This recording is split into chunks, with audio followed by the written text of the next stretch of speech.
vous vous aimez, vous? Moi, je m'aime.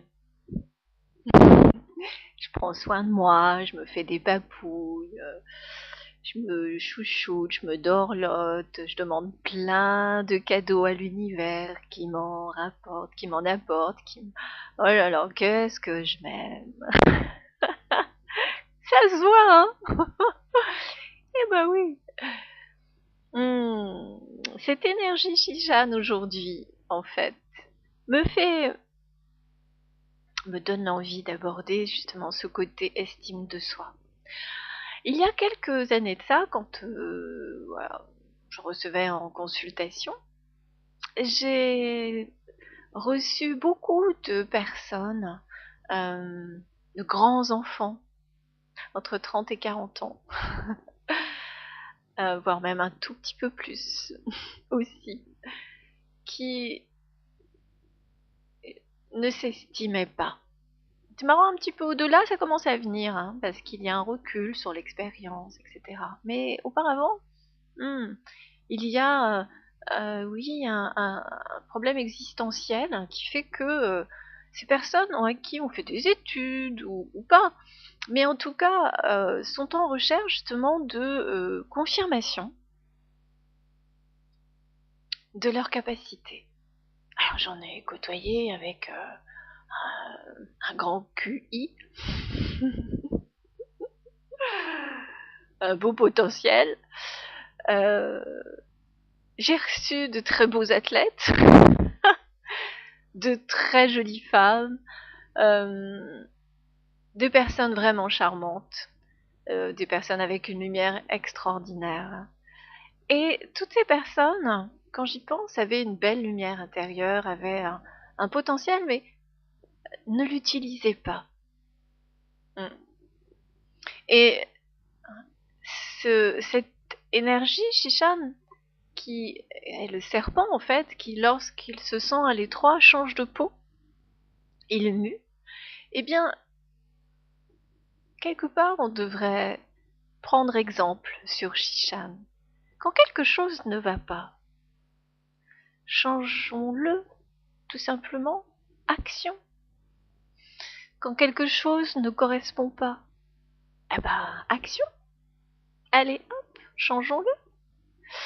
J'ai remarqué que souvent les personnes qui avaient un fort potentiel, ou on va dire des responsabilités, etc., n'étaient pas forcément à l'aise avec les autres ou avec elles-mêmes.